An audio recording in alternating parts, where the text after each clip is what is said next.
இன்றைக்கு நம்ம ஒரு சப்ஜெக்ட் எடுத்துக்க போகிறோம். வேதத்தில் யாக்கோபு என்ற ஒரு மனுஷன் இருக்கிறான். இந்த யாக்கோபு என்ற மனுஷன் பார்த்திங்கன்னா 20 வருஷம் லாபான் என்று அழைக்கப்படும் அவனுடைய சொந்த தாய்மாமன் வீட்டில் அவன் வசிக்கிறான். 20 வருஷம் அவனுடைய முழு கஷ்டத்தையே லாபான் வாங்கி சாப்பிட்டு இருக்கிறான். 10 முறை இந்த யாக்கோபுடைய சம்பளத்தை லாபான் ஏமாற்றி அவனுடைய வருமானத்தை தடை செஞ்சிருக்கிறான். அப்படியும் யாக்கோபு 20 வருஷம் வேலை செய்த அந்த முழு கஷ்டத்தை இந்த லாபான் அப்படியே உறிஞ்சி குடிச்சிருக்கிறான். ஒரு காலகட்டத்தில் யாக்கோபுக்கும் லாபானுக்கும் ஒத்து வராத ஒரு சூழ்நிலை 20 வருஷம் கழிச்சு ஆன பிறகு யாக்கோபு தன்னுடைய சொந்த தேசமாகிய கானான் தேசத்துக்கு தன் மனைவி பிள்ளைகளோடு அவன் புறப்பட்டு போனான். ஆனாலும் இந்த லாபான் யாக்கோபை விடாமல் துரத்தி கொண்டு போய் ஒரு மலையில் அவனை கண்டுபிடித்து அவனோடு சண்டை போட்டான். அப்போ இருவருக்கும் வாக்குவாதான பிறகு லாபான் கிட்ட யாக்கோபு சொன்ன ஒரு சத்தியத்தை நான் உங்களுக்கு கண்களுக்கு முன்னாடி கொண்டு வர போகிறேன். ஏன்னா இந்த யாக்கோபுடைய வருமானத்தை 20 வருஷம் கட்டுக்கட்டி ஏமாற்றி வஞ்சித்து அவனுடைய கஷ்டத்தை வாங்கி சாப்பிட்ட இந்த லாபானுடைய ஆவி இன்றைக்கி உங்களுக்கு தெரிஞ்சாதான் உங்களுடைய முழு வருமானத்தை வட்டி பிசாசு எப்படியெல்லாம் வாங்கி சாப்பிடுது, உங்களை எப்படி பிசாசு கட்டுக்கட்டி வச்சுருக்குது, இந்த கடன் என்கிற சாபக்கட்டிலேருந்து நீங்கள் எப்படி வெளியே வரலாம் என்கிற முழு சத்தியம் உங்களுக்கு தெரிய வரும். நீங்கள் யாக்கோபு அப்படின்னு நினச்சிங்க, நீங்கள் தான் யாக்கோபு. ஓகேங்களா? என் அன்பு சகோதரியே, நீதாம்மா யாக்கோபு. இந்த செய்தியை பார்க்குற என் அன்பு சகோதரனே, நீதாம்பா யாக்கோபு. யாக்கோபோடு இன்றைக்கி உங்களை நீங்கள் ஒப்பிடணும். லாபானை கடன் பிசாசோடு ஒப்பிடணும். நீங்கள் இப்போது வீடு கட்டுறதுக்காக, கல்யாணம் பண்ணுறதுக்காக, பிள்ளைகளை படிக்க வைக்கிறதுக்காக, பிள்ளைகளுக்கு வேலை வாய்ப்பை வாங்கி தரத்துக்காக பல லட்சம் பலரிடத்தில் இங்கே கடன் வாங்கியிருப்பீங்க. அந்த வாங்கின கடத்தை அடைக்க முடியாமல் வட்டிக்கு மேலே வட்டி கட்டிட்டு உங்களுடைய முழு சம்பளத்தையும் வட்டிக்காரனுக்கு தான் வட்டி கட்டிட்டு இன்றைக்கி கண்ணீரோடு இருக்கிறீங்க. இதுதான் உங்களுடைய உண்மையான நிலவரம். உங்கள் வீட்டில் போதுமான பொருளாதாரம் கிடையாது. அரிசி, பருப்பு, எண்ணெய், மாவு எல்லாமே தட்டுப்பாடு இருக்குது. வீட்டுக்கு தேவையான எந்த பொருளையும் வாங்கி போட முடியல. ஒரு ஃபேன் ரிப்பேர் ஆனால் கூட அந்த ஃபேனை வாங்கி போட முடியல. ஒரு வாஷிங் மிஷின் சரியில்லை, அந்த வாஷிங் மிஷின் வாங்கினாலும் பணம் இல்லை. வீட்டுக்கு தேவையான முக்கியமான பொருள், ஒரு டிவி, ஒரு ஃப்ரிட்ஜு, ஒரு சோபா, வீட்டுக்கு தேவையான தொடப்பம், இப்படி வீட்டுக்கு தேவையான மேட்டு, இதெல்லாம் கூட வாங்கி போட முடியாமல் நீங்கள் ரொம்ப கஷ்டத்தோடு இருக்கிறீங்க. ஏன்னா உங்களோட வருமானம் ஃபுல்லாகவே நீங்கள் வட்டிக்காரனுக்கு வட்டி கட்டுறீங்க. ஒரு மூட்டை அரிசி கூட நீங்கள் வாங்கி போட முடியல. ஏன்னா வாங்கின சம்பளத்தெல்லாம் நீங்கள் வட்டி கட்டிட்டீங்க. அப்படியும் சமாளிக்க முடியாமல் வேறு இடத்துல வட்டிக்கு வாங்கி வட்டிக்கு மேலே வட்டி கட்டிக்கின்னு இன்றைக்கி கண்ணீரோடு இருக்கிறீங்கன்றதுக்காக தான் இந்த சத்தியத்தை நான் பேச வரேன். ஆனால் தான் உங்களை யாக்கோபோடு நான் ஒப்பிட சொல்கிறேன். இந்த கடன் பிசாசை லாபானோடு ஒப்பிட சொல்கிறேன். அப்போ தான் உங்களுக்கு ஆவிக்குரிய தரிசனங்கள், வெளிப்பாடுகள் தெரிஞ்சு அந்த லாபான் என்கிற அந்த சாபமான கடன் பிசாசை நீங்கள் அப்போ தான் கட்டி ஜெபிக்க முடியும். ஏன்னா 20 வருஷ காலம் இந்த யாக்கோபு லாபான் கிட்ட மாட்டிக்கின்னு கொஞ்சம் நஞ்ச கண்ணீர் வெள்ளம். அவன் நல்லாவே இருக்கக்கூடாது. யாருன்னா யாக்கோபு நல்லாவே இருக்கக்கூடாது. இது யாருடைய திட்டம்னா லாபானுடைய திட்டம். நீங்கள் ஒரு சிலர் இடத்துல கடன் வாங்கியிருப்பீங்க.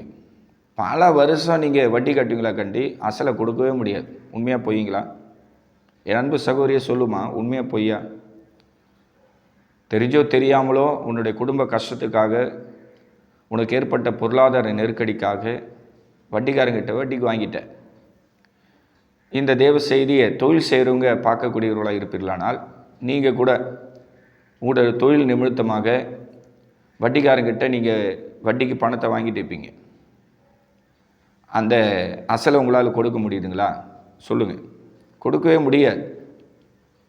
ஏன்னா வட்டிக்கு கொடுக்குறவங்க யாருக்கு லட்சக்கணக்கில் வட்டி கொடுப்பாங்கன்னா பெரிய பெரிய கப்பலை வச்சு வியாபாரம் பண்ணுற வியாபாரிகளுக்கு கொடுப்பாங்க. பெரிய பெரிய பிஸ்னஸ்ஸு, தொழில் செய்கிறவர்களுக்கு வட்டிக்கு வட்டிக்காரன் வட்டிக்கு கொடுப்பான். அது மாத்திரமல்ல, அந்த மாதிரி டெய்லி கடையில் வியாபாரம் நடக்கக்கூடிய கடையில் வியாபாரிகளை குறி வச்சு வட்டிக்காரன் வட்டிக்கு காசு கொடுப்பான். சாதாரண ஒரு ஏழைகளுக்கு வட்டிக்காரன் வட்டிக்கு காசு கொடுக்க மாட்டான். அப்படியும் கொடுத்தாலும் 2000, 5000, 10,000 அப்படின்னு தண்டலுக்காரன் தண்டல் கொடுப்பான். ஆனால் பெரிய பெரிய தொகையை கொடுக்கணுன்னா நீங்கள் ஒன்று கவர்மெண்ட் வேலை செய்யணும், ஒரு பிடிஎஸ் வேலை செய்யணும், இல்லைனா ரயில்வேல நீங்கள் வேலை செய்யணும், அப்படி இல்லைனா கவர்மெண்ட்டில் நீங்கள் டீச்சராக இருக்கணும், எச்எம்மாக இருக்கணும். இப்படிப்பட்டவங்களை டார்கெட் பண்ணி தான் இந்த வட்டிக்காரங்க வட்டிக்கு காசு கொடுக்குறாங்க. இந்த தேவ செய்தி பார்க்குற என் அன்பு சகோதரியே, நீங்கள் கூட ஒரு கவர்மெண்ட் வேலை செய்கிற பிள்ளைகளாக இருக்கலாம்.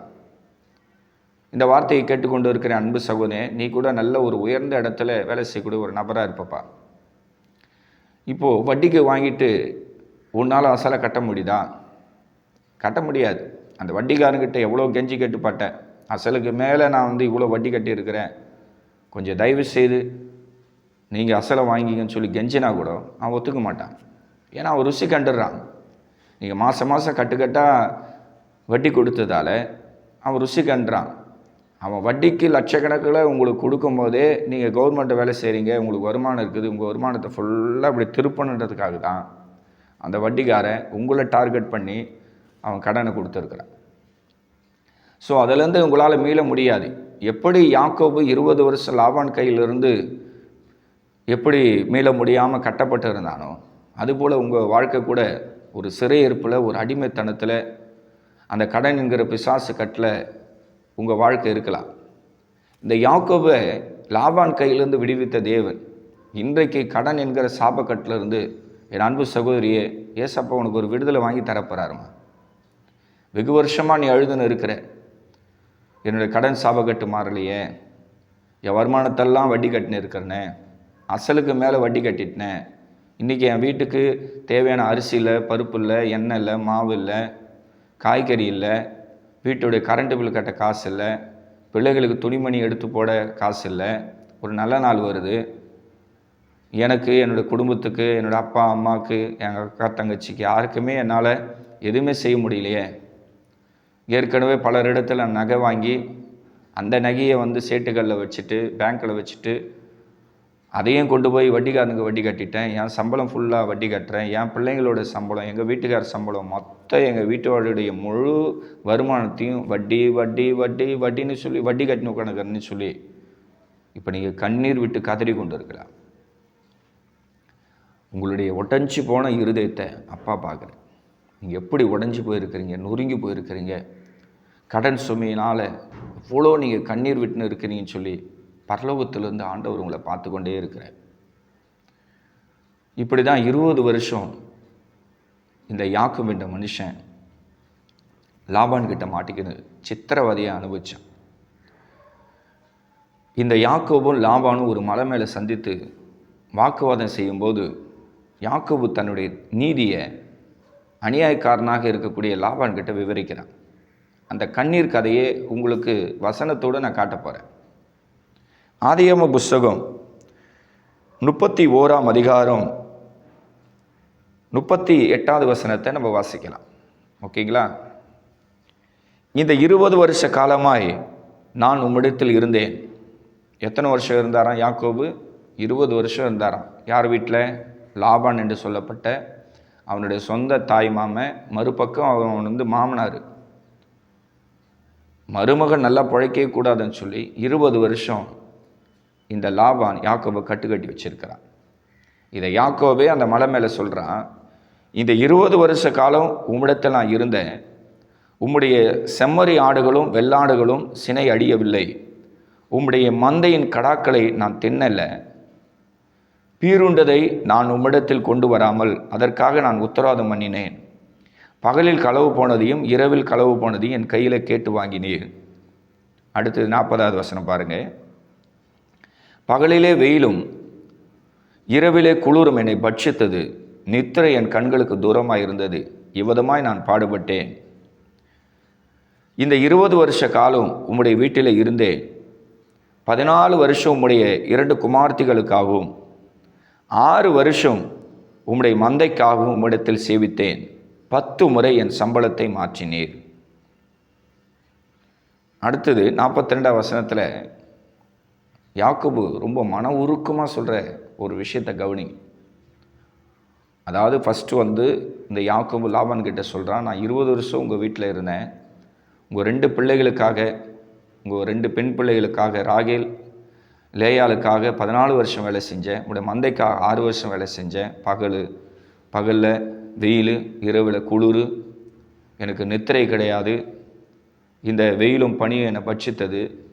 10 முறை என் சம்பளத்தை மாற்றினீங்க, என்னை வாழ விடலை, என்னை அழிக்க தான் நினச்சிங்களா கண்டி?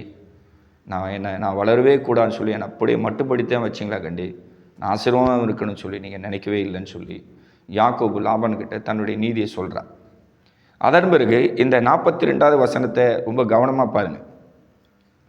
அதில் இந்த யாக்கோபு சொல்கிறாரு, வாசிக்கலாம். என் பிதாவின் தேவனாகிய ஆபிரகாமின் தேவனும் ஈசாக்கின் பயபக்திக்குரியவரும் என்னோடு இராமல் போனார். நீர் இப்போது என்னை வெறுமையாய் அனுப்பிவிட்டிருப்பீர். தேவன் என் சிறுமையன் கைப்பிரயாசத்தை பார்த்து நேற்று ராத்திரிலே உம்மை கடிந்து கொண்டார் என்று சொன்னான். கவனிங்க, என் பிதாக்கில தேவன் என்னோடு கூட இல்லைன்னா நீர் என்னை வெறுமையாக தான் இப்போ என் வீட்டுக்கு நீங்கள் அனுப்பியிருப்பீங்கன்னு சொல்லி கண்ணீர் விட்டு இந்த இடத்துல யாக்கோபு கதறி இருக்கிறான். இன்றைக்கி உங்களுக்கு கொஞ்சமாவது அப்பந்தண்ணீர் கிடைக்குது, கொஞ்சமாவது உங்களுக்கு ஆசீர்வாதம் இருக்குதுன்னா இதுக்கு காரணமே பரலோகத்தின் தேவன் தான். உண்மையாக போய்ங்களா? என் அன்பு சகோதரி சொல்லுமா, உன்னுடைய கடன் சுமை மாறுவதற்காக தான் உன்னுடைய சொந்த சகோதரர் போல நான் பேசின்னு இருக்கிறேன். இந்த யாக்கோபை லாபான் கையிலிருந்து விடுவித்த தேவன் இன்றைக்கு அந்த கடன் என்கிற சாபக்கட்டை உடைச்சி உன்னுடைய கடன் சுமையை மாற்றி உனக்கு ஒரு அற்புதத்தை அப்பா செய்வார்மா. உனக்கு ஒரு விடுதலை ஏசப்பா செய்வார்.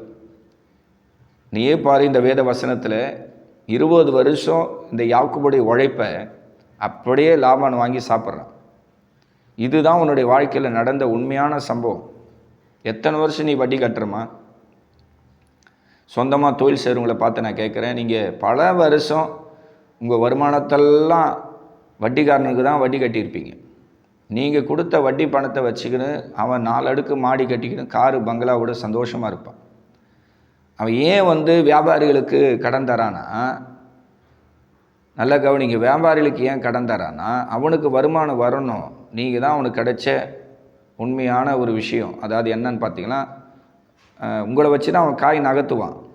உங்களை ஒரு டார்கெட் பண்ணிவிடுவான். கவர்மெண்ட் வேலை செய்கிறாங்க, சொந்தமாக தொழில் செய்கிறாங்க, இவங்ககிட்ட பணம் கொடுத்த வெளியே போகாது. அப்போ அவனுக்கு ஒரு தீய குணம் ஒன்று இருக்கும். சாகிற வரைக்கும் இவங்களை வாழ விடக்கூடாது, இவங்க வருமானத்தெல்லாம் நம்ம டைவெர்ட் பண்ணணும். இந்த கடன்காரனுக்கு பின்னாடி, இந்த வட்டிக்காரனுக்கு பின்னாடி பிசாசு இருக்குது. நல்லா கவனிங்க, கடன் ரூபத்தில் ஒரு மனுஷனை பிசாசு உங்கள் வீட்டுக்கு அனுப்பி, உங்கள் பிஸ்னஸ்க்குள்ளே அனுப்பி, உங்களுடைய கவர்மெண்ட் வருமானத்துக்குள்ளே அனுப்பி பிசாசு கட்டுக்கட்டும். பிசாசுனா சும்மா நினைக்காதீங்க. நீங்கள் பொருளாதாரத்தில் ஆசீர்வதிக்கப்படவே கூடாது. உங்கள் வருமானத்தை கொண்டு நீங்கள் வாழக்கூடாது. கடத்துக்கு மேலே கடன் வாங்கணும், வட்டிக்கு மேலே வட்டி கட்டணும், ஒரு கடன் அடைக்க இன்னொரு கடன் வாங்கணும், அந்த கடன் அடைக்க இன்னொரு கடன் வாங்கணும். இப்படி வாழ்க்கை ஃபுல்லாக நீங்கள் கண்ணீர் விடணும், வேதனைப்படணும், உங்களை பிசாசு கட்டி வைக்கணும். முடிவில் உங்களால் இந்த கடனை கட்ட முடியல, தாங்க முடியலன்னா பிசாசு அடுத்த ஐடியா ஒன்று கொடுக்கும். ஏன் உயிரோடு இருக்கிற, உங்கள் உயிரை மாற்றிக்கோ, உங்கள் வாழ்க்கை தான் நிம்மதி இல்லையா, சமாதானம் இல்லைன்னு சொல்லி பிசாசு இன்னும் உங்களை பயமுறுத்தும். ஆனால் பரலோகத்தின் தேவன் உங்களை கைவிடவே மாட்டார். உங்கள் ஜீவனை அழிக்கவோ சாத்தானுக்கு அதிகாரம் கிடையாது. அப்போ நீங்கள் கேட்கலாம், அப்போ ஏசப்பா ஏன் இந்த வட்டிக்காரங்கிட்ட என்னை மாட்டை விட்டு என்னை சிக்க வைக்கிறாரு? நான் இத்தனை வருஷம் வட்டி கட்டின்னு இருக்கிறேனே, கடத்துக்கு மேலே கடத்தை வாங்கி வட்டிக்கு மேலே வட்டி கட்டிட்டு என் சொந்த வீடு வாசலை கூட விற்றா கூட என்னுடைய கடனை அடைக்க முடியலையே அப்படின்னு நீங்கள் உள்ளத்தில் கேள்வி கேட்கலாம். இந்த யாக்கோபை ஆண்டவர் 20 வருஷம் புடமிட்ட பிறகு தான் கானான் தேசத்துக்கு கொண்டு அவனுடைய வாழ்க்கையில் நிம்மதியும் சமாதானத்தையும் இளைப்பாறலையும் ஆசீர்வாதத்தை தந்திருக்கிறேன். அப்போ தேவன் ஒரு திட்டம் வச்சுருப்பார். உங்களை சரி பண்ணணும், உங்களை பரிசுத்தப்படுத்தணும், உங்களை விசுவாசத்தில் பூர்ணப்படுத்தணும். கடன் வாங்குறது தப்பு, அது ஒரு சாபக்கட்டு, அது ஏசப்பாவுக்கு பிடிக்காது, இதெல்லாம் நீங்கள் உணரணும்ல. இப்படி கடன் ரூபத்தில் பிசாசு கையில் கொடுத்து தான் உங்களை புடமிட்டு ஆண்டவர் பரிசுத்தப்படுத்துகிறார் என்பதை தரிசனமாக பாருங்கள். ஆண்டவருக்கு நல்லா தெரியும். என்ன தெரியும்? யாக்கோபை லாபான் ஒடுக்குறான், கொடுமைப்படுத்துகிறான், அவன் கஷ்டத்தை இவன் வாங்கி சாப்பிட்றான். இதெல்லாம் பரலோகத்திலேருந்து ஆண்டவர் பார்த்துன்னு தான் இருக்கிறார். அதுபோல் உங்கள் வருமானத்தை வட்டிக்காரன் தான் சாப்பிட்றான். உங்களுடைய முழு சம்பளத்தை நீங்கள் வட்டி தான் கட்டுறீங்க. இதெல்லாம் மேலேருந்து அப்பா பார்த்துன்னு தான் இருக்கிறார். ஆனால் ஒரு நாள் வரும், எப்படி யாக்கோபுக்காக லாபானை எப்படி ஆண்டவர் கடிந்து கொண்டாரோ அதுபோல் உங்களுக்கு வட்டிக்கு கொடுத்த அந்த கடங்கார பிசாசுகளை ஆண்டவர் கடிந்து கொள்வார். யாக்கோபு சொல்கிறான், நேற்று ராத்திரி என்னுடைய தேவன் உன்னை கடிந்து கொண்டாரு. வசனத்தை வாசிக்கலாமா? ஆதியாகமம் 31ஆம் அதிகாரம் 42வது வசனத்தின் கடைசி வார்த்தையை பாருங்கள். நேற்று ராத்திரி உம்மை கடிந்து கொண்டார். எப்படி கடிந்து கொண்டார்? தேவன் என் சிறுமையும் என் கை பிரயாசத்தை பார்த்து நேற்று ராத்திரியே உம்மை தேவன் கடிந்து கொண்டார் அப்படின்னு யார் சொல்கிறார்? யாக்கோபு லாபான்கிட்ட சொல்கிறார். இப்போ பாருங்கள், ஆண்டவர் உங்களை கடன் என்கிற சாபக்கட்டிலேருந்து வெளியே கொண்டு வருவது தான் என் மூலிமா ஆண்டவர் உங்களுக்கு தேவ செய்தியை சொல்லின்னு வர. இந்த தேவ ஆலோசனை கேட்டு நீங்கள் பொறுமையும் விசுவாசத்தை காத்துக்கொண்டா உண்மையாகவே பரலோகத்தின் தேவன் கடன் என்கிற சாபக்கட்டிலேருந்து உங்களை விடுவிப்பார். ஏசப்பா விடுதலை தருவார்னு நீங்கள் விசுவாசிக்கணும்.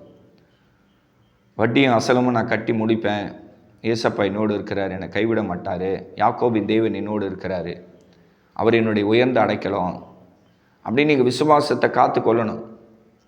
உங்களுக்கு விசுவாசம் இல்லை, பொறுமை இல்லைன்னு சொன்னால் நீங்கள் உங்கள் சொத்தை விற்றாலும் கடன் அடைக்க முடியாது. நீங்கள் வெளிநாட்டில் போய் வேலை செய்து கடன் அடைக்கலான்னு பிளான் பண்ணால் கூட நடக்காது. தேவன் அந்த கடன் பிசாசை கடிந்து கொள்ளணும். நீங்கள் எந்த கையினால் கடன் வாங்கினீங்களோ அந்த கையில் ஒன்று ஆண்டவர் கொடுக்க வைக்கணும். இல்லை அந்த கடன்காரனை வந்து நேற்று ராத்திரி கர்த்தர் உங்கள் நிமித்தமாக என்ன கடிந்து கொண்டாரு, என் பிள்ளையோட வருமானத்தால் நீ வாங்கி சாப்பிட்றிய அப்படின்னு கர்த்தர் உங்களுக்காக யுத்தம் பண்ணணும். அதுக்கு நீங்கள் கண்ணீர் விட்டு கதறி அழுது ஜெபம் பண்ணணும். ஏசப்பா நான் கடன் வாங்குனது தப்பு, என்னை மன்னிச்சிடுங்கன்னு சொல்லி அனுதினமும் ஆண்டவர்கிட்ட நீங்கள் மன்னிப்பு கேட்கணும். ஏன்னா நீங்கள் கடன் வாங்கும்போது ஏசப்பா கிட்ட கேட்டு வாங்கலை. தொழிலில் நஷ்டம் ஏற்பட்டது, அடுத்தது தொழில் செய்யணும், பணம் தேவை, உடனே நீங்கள் வட்டிக்கு காசு வாங்கிட்டீங்க. இதான் உண்மையாக நடந்தது. பிள்ளைகளை படிக்க வைக்கணும், உடனே ஒரு எஜுகேஷன் லோன் போட்டிங்க, காசை வாங்கினீங்க, காலேஜில் ஃபீஸ் கட்டிங்க. இப்போது அந்த எஜுகேஷன் லோனை கட்ட முடியல. அடுத்து நீங்கள் வீடு கட்டணும் ஆசைப்பட்டீங்க, ஏசப்பானை கேட்டுட்டு நீங்கள் லோன் போடல. ஹவுஸ் லோனை வந்து நீங்கள் உங்கள் சொந்த இஷ்டத்துக்கு உங்கள் வருமானத்தை வச்சு, உங்களுடைய சேலரி பில்லை வச்சு, நீங்கள் உங்கள் ப்ரூஃபை வச்சு அதர் பேங்க்கு இல்லை கவர்மெண்ட் பேங்க்கில் நீங்கள் வந்து லோன் போட்டிங்க. லோன் போடும்போது ஏசப்பானை நீங்கள் கேட்கலை. அப்போ நீங்கள் சுயமாக சொந்தமாக செயல்பட்டீங்க. இதெல்லாம் தப்பு இல்லை. ஏசப்பாக்கிட்ட மன்னிப்பு கேட்கணும். ஏன்னா கடன் வாங்குவது என்பது என்ன என்பது சில பேருக்கு தெரியாது. அது ஒரு விசுவாச துரோகம். பக்கமாக ஆண்டவர் பரிசுத்தவான்களுடைய விசுவாசத்தை எழுதி வச்சிருக்கிறார். அப்போ கடன் வாங்குவது ஒரு சாபக்கட்டு, அது ஏசப்பாவுக்கு பிடிக்காது அப்படின்பதை முதல்ல நீங்கள் உணர்ந்து பார்த்து முதல்ல நீங்கள் வாங்கின கடத்தை குறித்து ஏசப்பாக்கிட்ட மன்னிப்பு கேளு. அப்போ தான் கர்த்தர் வழிவாசலை திறப்பார். அப்போ பாருங்கள், இந்த யாக்கோபு 20 வருஷம் இந்த லாபானை ஒடுக்கி ஒடுக்கி ஒடுக்கி ஒடுக்கி ஒரு ஆடு காணாம போனால் கூட கேட்டு வாங்குவானா. எதனா ஒரு மிருகம் வந்து ஒரு ஆடை வந்து அடிச்சிச்சின்னா கூட அந்த ஆட்டுக்கு பதிலாக வேறு ஆட்டை அவன் வந்து கேட்டு வாங்குவானா. யாக்கோபுடைய கையின் பிரியாசம் ஆசீர்வதிக்கப்படவே கூடாது. யாருடைய திட்டம்? லாபானுடைய திட்டம். அப்போ லாபான் என்பது அது ஏதோ ஒரு பைபிளில் யாக்கோபுடைய மாமனார், அவன் தாய் மாமன், ரெபேக்காளுடைய சகோதரன் சொல்லி நம்ம நினைக்கிறோம். ஆனால் ஆவிக்குரிய தரிசனங்கள் வெளிப்பாடுகள் பார்த்தீங்கன்னா இந்த லாபான் தான் கடன் பிசாசு. தெளிவாக நான் சொல்கிறேன், கைகளின் பிரயாசத்தை ஒடுக்கிற பிசாசு, யாக்கோபுடைய கஷ்டத்தை வாங்கி சாப்பிட்ற பிசாசு. அவன் வளர்ச்சி அடையவே கூடாது. அவனை ஒடுக்கணும், அவனை நொறுக்கணும், அவன் கண்ணீர் வரணும், அவன் வேர்வை சிந்து கஷ்டப்படணும், லாபானை வாங்கி சாப்பிடணும். பைபிள்லேயே நடந்துக்குது பார்த்தீங்களா? யோசனை பண்ணி பாருங்கள். இப்படி 20 வருஷம் இதே பிரச்சனை தான். இப்போ யாக்கோபு எப்படி துடிச்சிருப்பான். பகலில் உழைக்கிறேன், பனியில் உழைக்கிறேன், இரவெல்லாம் வந்து உழைக்கிறேன். ஒரு ஆடு காணா போனாலோ அல்லது ஒரு ஆட்டுக்குட்டியே ஒரு மிருகம் அடிச்சு போட்டால் கூட நம்ம சொந்த மாமனாரே நம்மளை ஒடுக்கி அதுக்கு பதிலாக வேறு ஆட்டுக்குட்டியை நம்ம மந்தையிலேருந்து கேட்டு வாங்குறாரு. எப்படி இருந்திருக்கும் யாக்கோபுடைய வலி வேதனை. யோசனை படிப்பார். ஆனால் ஆதிகாமம் 28ஆம் அதிகாரத்தை பார்த்தீங்கன்னா ஆண்டவர் ஒரு ஏணிக்கு மேலே நின்று யாக்கோபோடு பேசுகிறார். யாக்கோபே, நீ படுத்திருக்கிற பூமி உனக்கு தருவேன், உனக்கும் சந்ததிக்கு தருவேன், நான் உனக்கு சொன்னதை செய்ய முடியும், உன்னை கைவிட மாட்டேன்னு சொல்லி தரிசனங்கள் வெளிப்பாடுகள் ஆண்டவர் யாக்கோபுக்கு 20 வருஷத்துக்கு முன்னாடியே தந்துட்டார். ஆனால் வாக்குத்தத்தங்கள் நிறைவேறலை. 20 வருஷம் இந்த லாபான் என்கிற கட்டில் யாக்கோபு சிக்கின்னு இருக்கிறான். ஆண்டவர் பாருங்க, 20 வருஷம் கழிச்சு கட்டு உடைக்கிறார். ஒருவேளை உங்களுடைய கடன் என்கிற சாபக்கட்டு இப்போ உடையலாம், இந்த நிமிஷம் கூட உடையலாம். அந்த சாபக்கட்டு உடையணும்னா கர்த்தர் உங்களுக்கு இரக்கம் செய்யணும். பரலோகத்தின் தேவனானவர் உங்களுக்கு இரக்கம் செய்தால் மாத்திரம்தான் உங்கள் கடன் என்கிற சாபக்கட்டு உங்களை விட்டு விலகும். மற்றபடி நீங்கள் எவ்வளோதான் பிரயாசப்பட்டாலும் உங்களுடைய கடன் சாபக்கட்டு உடையாது.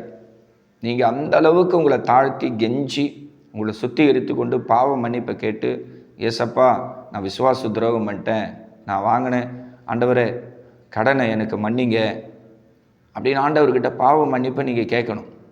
நீங்கள் பாவ மன்னிப்பை கேட்காத பட்சத்தில் உண்மையாகவே உங்களுடைய கடன் சும்மா உங்களை விட்டு விலகாது. நீங்கள் ஆண்டவர்கிட்ட தயவாக கெஞ்சணும். ஏசப்பா, ஒரு அடிப்பட்ட ஒரு புழு போல் ஆண்டவரே இன்றைக்கி நான் துடிக்கிறேன் ஆண்டவரே, என்னால் உண்மையிலே ஆண்டவர் நான் சொல்கிறேன், என்னால் கடனை கட்ட முடியல, என் வருமானத்துக்கு மீறி நான் கடன் வாங்கிட்டேன், அங்கே இங்கே லோன் வாங்கிட்டான்ப்பா, என்னை தந்திரமாக பிசாசு ஏமாற்றி கட்டி ஆண்டவரே என் வருமானத்தெல்லாம் வழிச்சிட்டான்.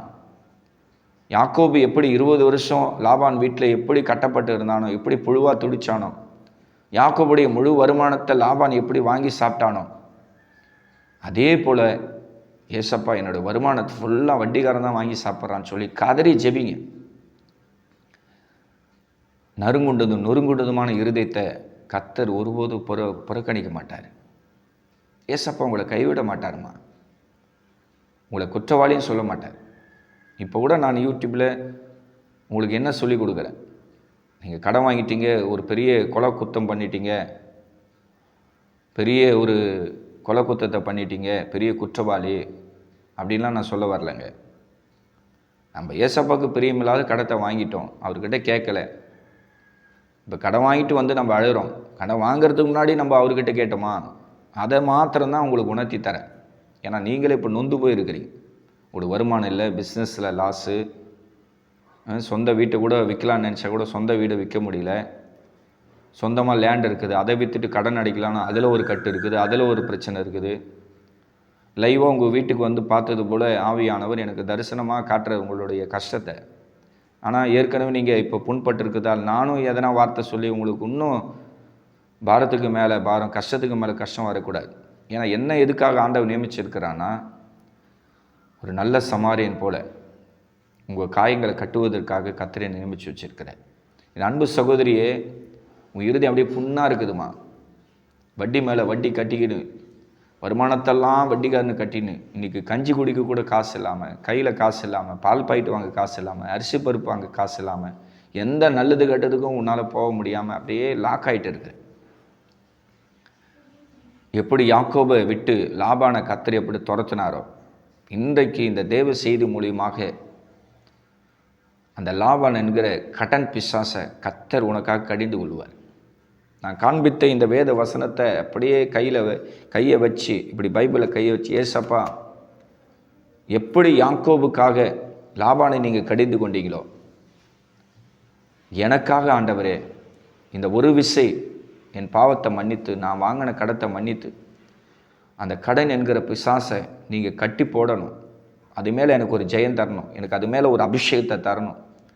அந்த கடன் என்கிற அந்த சாபக்கட்டு உடையணும். எனக்காக இன்றைக்கு கடன் பிசாசுகளை நீங்கள் கட்டி போடணும், கடிந்து கொள்ளணும் ஆண்டவர்னு சொல்லி ஆண்டவர்கிட்ட கேளு. கர்த்தர் உங்கள் சிறுமையை பார்க்குற.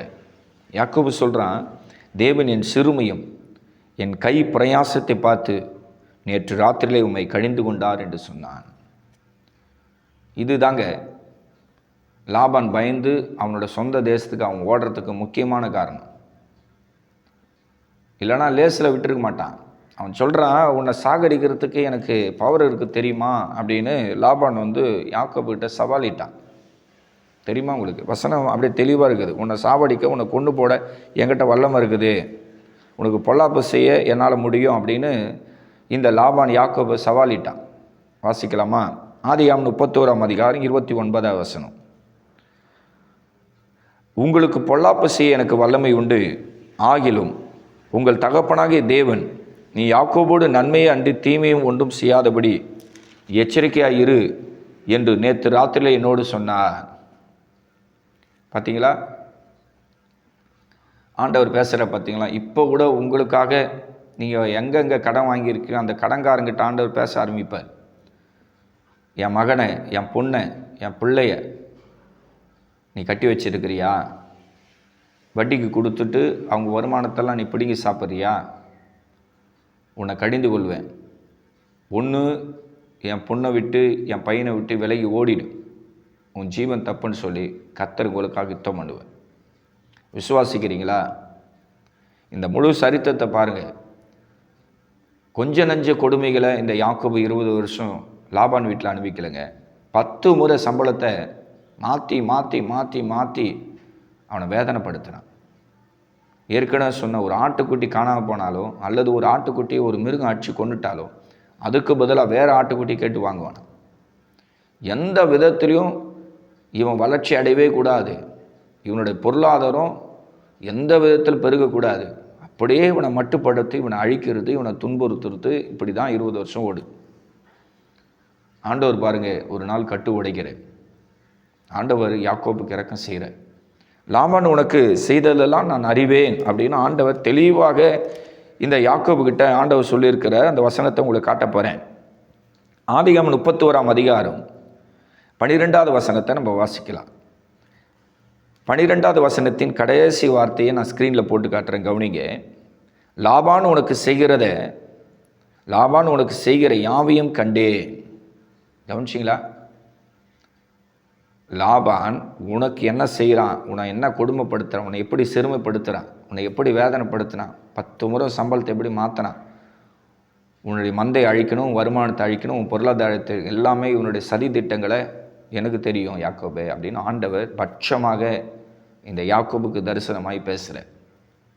உண்மையிலங்க பெத்தேலில் தரிசனமான தேவன் அன்றைக்கு யாக்கோபுக்கு நடந்த கொடுமையை நான் அறிவேன் அப்படின்னு ஆண்டவர் தீர்க்கதரிசனம் உரைக்கிறேன். அப்போ நீங்கள் கடனை வாங்கிட்டு எவ்வளோ கொடுமையை அனுபவிக்கிறீங்க, எவ்வளோ துன்பத்தை அனுபவிச்சிங்க.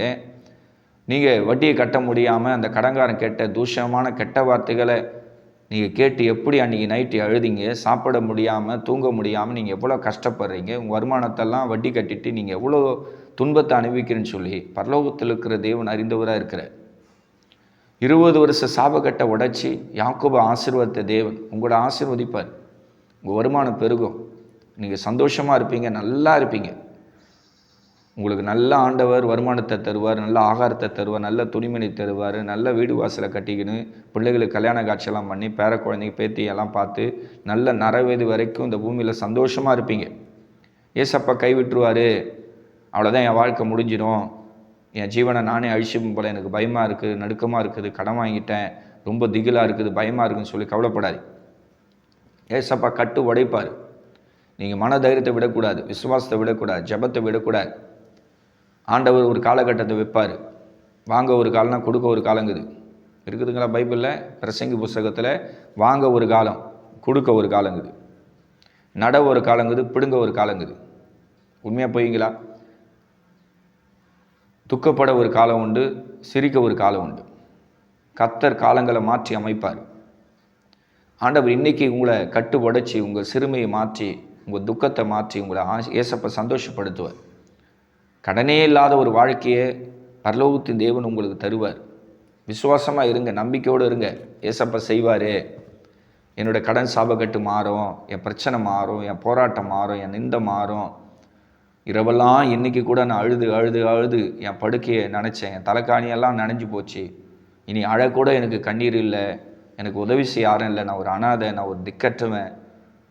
என் சொத்தை விற்றாலும் என் உயிரை விற்றாலும் என்னால் கடன் அடைக்க முடியாது, கொடுக்க முடியாது, இதுக்கு மேலே வட்டி கட்டவோ அசலை கொடுக்கவோ எனக்கு வழியே இல்லைன்னு சொல்லி கண்ணீரோடு இருக்கிற என் அன்பு சகோதரியே, கர்த்தர் உன்னை தேடிதாம்மா வரார். உடைஞ்சு போயிருக்கிற என் அன்பு சகோதரியே, நொறுங்கி போயிருக்கிற என் அன்பு சகோதரனே, உன்னை தேடி தான் இந்த நல்ல சமாரியம் வரார். உன் காயங்களை ஆற்றி எண்ணெயும் ரசமும் வாற்று. உன்னை அவருடைய சொந்த வாகனத்தில் சுமக்கிற தகப்பன் இன்றைக்கி உனக்கு சமயமாக இருக்கிற.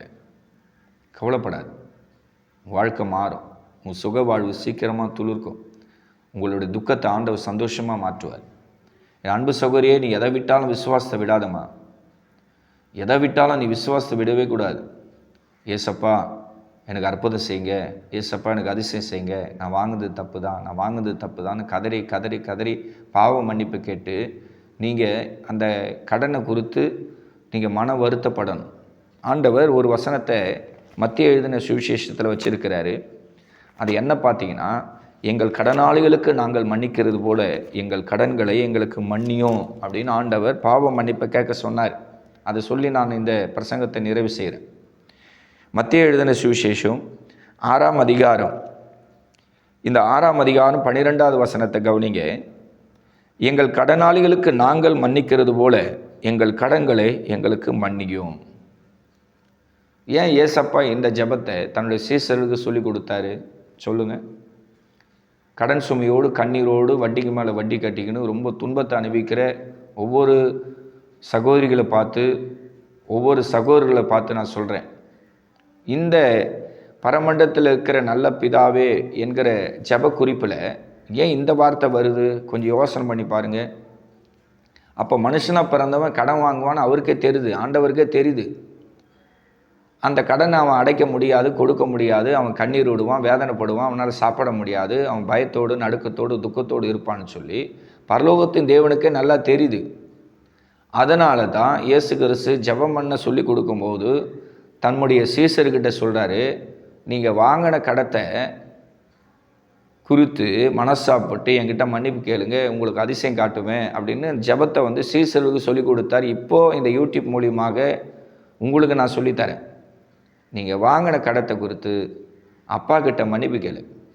நீங்கள் ஏசப்பா கிட்ட மன்னிப்பு கேட்டாவே நீங்கள் வாங்கின கடனை கட்டுறதுக்கு அவரே வழி திறப்பார். பார்த்தீங்களா? அப்போது நம்ம ஏற்கனவே பார்த்த இந்த லாபான் யாக்கோபுடைய சப்ஜெக்டை கவனிங்க.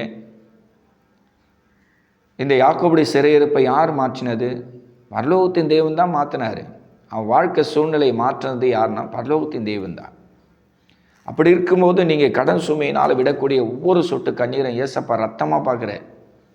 கடனை வாங்கிட்டு வட்டி மேலே வட்டி கட்டிக்கிட்டு நீங்கள் இப்போ கண்ணீரோடு இருக்கிறீங்க. உங்கள் கண்ணிலேருந்து வரக்கூடிய ஒவ்வொரு சொட்டு கண்ணீரையும் பரலோகத்தின் தேவன் ரத்தமாக பார்க்குற. உண்மையிலுமே என் அன்பு சகோதரியே, ஏசப்பா கடனை வாங்கிட்டு லோனு கட்ட முடியாமல், வட்டி கட்ட முடியாமல், பிஸ்னஸ் பண்ண முடியாமல், மேற்கொண்டு நீ முன்னேறுவதற்கு எந்த வழி வாய்ப்பும் இல்லாமல் கண்ணீரோடு துக்கத்தோடு இருக்கிற என் அன்பு சகோதரியே, உன் கண்ணிலேருந்து வடியக்கூடிய ஒவ்வொரு சொட்டு கண்ணீரை அப்பா ரத்தமாக பார்க்குற. இன்றைக்கி உனக்கு ஆண்டவர் மனம் உருகு வருமா? அப்படியே மனதுருகி அப்பா உங்ககிட்ட வருவார். என் அன்பு சகோதரியே, உன்னோட சொந்த சகோதரனாக இருந்து நான் சொல்கிறேன், ஏசப்பா உன் கண்ணீரை துடைப்பார், நீ நல்லா இருப்பம்மா, நல்லா வருவேன். ஐயோ கடன் ஆயிடுச்சே, நிம்மதி இல்லையே, தூக்கம் இல்லையே, சாப்பிட முடியலையே, 24 மணி நேரம் அந்த கடனையே நினச்சி புலமைன்னு இருக்கிறனே, ஏசப்பா எனக்கு இறக்கம் செய்யலைன்னு நீ நினைக்காத. அப்பா உன் கூட தான் இருக்கிற. ஏசப்பா உன்னை கைவிடவே மாட்டார், உனக்கு அதிசயம் பண்ணுவார்மா. விசுவாசமாக இரு. ஓகேவா? இப்போ கடைசியாக நான் சொல்லி முடிக்கிறேன் பாருங்கள். இந்த யாக்கோபு 20 வருஷம் கழிச்சு அவன் வந்து அந்த லாபான் கையிலேருந்து விடுவிக்கப்படுறான். அப்படி அவன் விடுவிக்கப்பட்டாலும் கானான் தேசத்துக்கு போக முடியாது. இன்னொரு சாபம் கட்டுக்குது. அது என்னன்னா 20 வருஷம் பகை.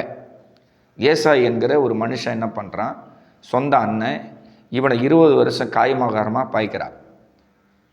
ஒரு பக்கம் யாக்கோபுக்கு லாபானால் 20 வருஷம் பொருளாதார வீழ்ச்சி, அவனை ஒடுக்கி நொறுக்கி அவன் வந்து மந்த பெருக்க கூட, வருமானம் பெருக்க கூட, அவன் பொருளாதாரம் பெருக்க கூடாதுன்னு இவன் ஒடுக்கி வச்சுக்கிறான். ஒரு வகையில் ஆண்டவர் அந்த லாபானை கடிந்து கொண்டு அவனை துரத்திட்டு இந்த யாக்கோபு ஆண்டவர் விசேஷமாக கானான் தேசத்துக்கு வழி நடத்துகிற. இப்போது கானான் தேசத்துக்குள்ளே போனோன்னா ஏசாவார குறுக்கிடுவான், அந்த சாபக்கட்டு வர உடையிடும். அப்போ தோட்டத்தில் உட்காந்துன்னு ஓன்னு யாக்கோபு ஆசீர்வாதத்துக்காக கதறான். கதறி கதறி கதறி, ஆண்டவரே நீர் என்னை ஆசீர்வதித்தால் ஒழிய நான் விடமாட்டேன். ஒரு சாபக்கட்டு உடைஞ்சது, இன்னொரு சாபக்கட்டு இருக்குதுப்பா. ஏசா கையிலேருந்து என்னை காப்பாற்றுங்கன்னு சொல்லி ஒரு இரவு முழுவதும் ஒரு தோட்டத்தில் யாக்கோபு போராடி ஜெபிக்கிறான். கொஞ்சம் நெஞ்ச ஜெபம் கிடையாது. ஒரு இரவு முழுவதும் யாக்கோபு ஒரு தோட்டத்தில் உட்கார்ந்துன்னு போராடி விடுதலைக்காக ஜெபிக்கிறான். பொழுது விடியும் போது ஆண்டவர் அவனை பிளஸ் பண்ணுறார். உங்களுக்கு ஒரு பொழுது இப்போ விடிய போகுது. ஏசப்பா உங்களுக்கு பிளஸ் பண்ணுற நேரம் உங்களுக்கு சமயமாயிடுச்சு. நீங்கள் நினைக்கலாம், நான் இப்படி சாபக்கட்டில் இருக்கிறேன், கடன் பிரச்சனையில் இருக்கிறேன், துன்பத்தோடு துக்கத்தோடு அவமானத்தோடு கண்ணீரோடு இருக்கிறேன், எனக்கு ஒரு விடிவு காலம் வராதா, எனக்கு ஒரு பொழுது விடியாதான் நீங்கள் நினைப்பீங்க. பொழுது விடியும் போது அன்னைக்கு யாக்கோபு ஆண்டவர் ஆசீர்வதிச்சார். அதன் பிறகு அவன் கானான் தேசத்துக்குள்ளே போகிறான். சொந்த சகோதரனாகிய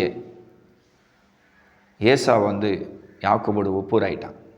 இந்த மகத்துவமான காரியத்தை யார் செய்தானா? பரலோகத்தின் தெய்வம் தான் இந்த 2 விதமான சாபக்கட்டை யாக்கோபுக்கிலிருந்து உடைச்சி யாக்கோபை பிளஸ் பண்ணதுக்கு முக்கிய காரணமே தேவனுடைய மகத்துவம்.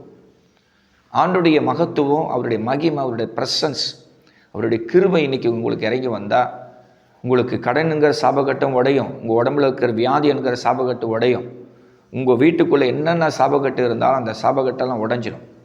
யாக்கோபு ஆசீர்வாதத்தை உயர்த்தின தேவன் உங்களையும் ஆசீர்வாதத்தை உயர்த்துவார்.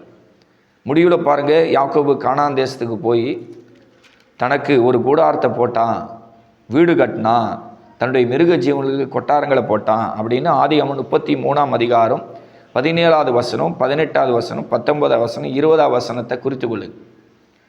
இந்த ஆதியாகமம் 33ஆம் அதிகாரம் 17, 18, 19, 20 ஆகிய வசனத்தை வாசி பார்த்தீங்கன்னா, கானான் தேசத்துக்கு யாக்கோபு கொண்டு அவனுக்கு ஒரு வீடு வாசல் ஆண்டவர் கொடுத்து, அவனுக்கு கொடுக்கப்பட்ட மந்தைக்கு கொட்டாரங்களை கர்த்தர் கொடுத்து, அந்த இடத்துல ஒரு வெள்ளிக்காசு கொடுத்து, சுமார் ஒரு 100 வெள்ளிக்காசுக்கு கொடுத்து யாக்கோபு சொந்தமாக ஒரு லேண்டை வாங்கி அங்கே வீடு வாசல் கொட்டாரங்களை போட்டு கர்த்தருக்காக ஒரு பலிபீடம் கட்டி கர்த்தருடைய நாமத்தை அவன் மயம்படுத்துகிறான். எப்படி மயம்படுத்துகிறான்றதை ஒரு வசனத்தை உங்களுக்கு காட்டுறேன். ஆதியாகமம் 33ஆம் அதிகாரம் 20வது வசனத்தில் அங்கே ஒரு பலிபீடத்தை கட்டி அதற்கு ஹேலே லோகே இஸ்ரவேல் என்று பேரிட்டான். ஆண்டவர் எப்படி யாக்கோபு உயர்த்திருக்கிறார் பாருங்க. முடிவு பரிந்து உங்களை ஆண்டவர் நடத்துவார், ஆசீர்வதிப்பார், உயர்த்துவார். ஒருபோதும் என் சாபக்கட்டு உடையாது, என் பிரச்சனை மாறாது, என் கடன் சுமை மாறாது மாத்திரம் நீங்கள் நினைக்காதீங்க. இன்றைக்கே ஏசப்பா ஒரு அதிசயத்தை உங்களுக்கு பண்ணிடுவார். கானான் தேசத்தின் ஆசீர்வாதத்தை, நன்மைகளை 20 வருஷம் கழிச்சு யாக்கோபு எப்படி அனுபவிச்சானோ அதுபோல் பல வருஷம் நீங்கள் வட்டி கட்டிக்கணும், கடத்துக்கு மேலே கடத்தை வாங்கிட்டு எல்லாத்தையும் இழந்துட்டு ஒன்றும் இல்லாமல் ட்ரை கண்டிஷனில் இங்கே இருக்கலாம். யாக்கோபை ஆசீர்வதித்த தேவன் உங்களை ஆசீர்வதிப்பார். இந்த ஹேலே லோகே இஸ்ரவேல் என்கிற தேவன் உங்களை சந்தித்து உங்களுடைய எல்லா சாபக்கட்டை உடைப்பார். நீங்களும் யாக்கோபு போல தேவனை மகிமைப்படுத்துவீங்க. கர்த்தரின் கடன் சாபக்கட்டை உடைச்சாரு, வியாதி என்கிற சாபக்கட்டை உடைச்சாரு, பகை என்கிற சாபக்கட்டை உடைச்சாரு, கசப்பு என்ற சாபக்கட்டை உடைச்சாரு, பாவை என்கிற சாபக்கட்டை கர்த்தர் உடைச்சாரு. இன்றைக்கி நான் தேவசாயிலோடு மகிமையோடு சாட்சியோடு என்னோடய சொந்த ஊரில் வாழ கர்த்தர் எனக்கு வழி திறந்தார், ஒரு திறந்த வாசலை கர்த்தருக்கு தந்தார் சொல்லி தேவனை மகிமைப்படுத்துகிற ஜனங்களாய் என் அன்பு சகோதரர்களே, என் அன்பு சகோதரிமார்களே, தகப்பன்மார்களே, தாய்மார்களே, இந்த ஹேலே லோகே இஸ்ரவேல் என்கிற தேவன் உங்களை பிளஸ் பண்ணி உங்களை ஆசீர்வதித்து உங்கள் வருமானத்தை பலுகி பெருகி பூமியை நிரப்புற அளவுக்கு ஒரு பெரிய பிளஸ்ஸிங்கை கர்த்தர் உங்களுக்கு தருவார். இந்த தேவ செய்தியை கேட்ட உங்கள் யாவரையும் நான் அன்போடு வாழ்த்தி வரவேற்கிறேன். தொடர்ந்து தேவ செய்தி கேளுங்க. உங்களுக்காக நானும் ஜெபிக்கிறேன். கர்த்தர் உங்களை நிறைவுள்ளவர்களாய் மாற்றுவார். உங்கள் குறையெல்லாம் கிறிஸ்து இயேசுக்குள்ளே மகிமையிலே நிறைவேறும். உங்கள் வாழ்க்கை சந்தோஷமாயிடும். தொடர்ந்து ஜெபம் பண்ணுங்க. உங்களுடைய ஜெப குறிப்பை என்னுடைய சேனலில் இருக்கிற கமெண்ட் பாக்ஸில் பதிவு பண்ணுங்கள். உங்களுடைய கடன் சுமைக்காக உண்மையிலே நான் ஜெபிக்க கடமைப்பட்டு இருக்கிறேன். அடுத்த தேவ செய்தியில் உங்களை சந்திக்கிறேன். ஏற்கனவே நான் சொன்னபடி உங்களுடைய ஜெப குறிப்பெல்லாம் எனக்கு லெட்டர் வடிவில் எழுதி போஸ்ட் பண்ணுங்கள்.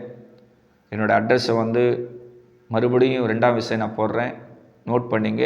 அதில் என்னோடய அட்ரஸை குறிச்சிக்கின்னு ஒரு பெரிய ஒயிட் பேப்பரில் நீங்கள் ஜெப குறிப்பை எழுதி எனக்கு போஸ்ட் பண்ணுங்கள். உங்களுக்காக நான் ஜெபிக்கிறேன். உங்களுடைய சாபக்கட்டு உடஞ்சிச்சின்னு நீங்கள் சாட்சி சொல்கிறவர்களுக்கு உங்களுக்காக ஜெபிப்பேன்.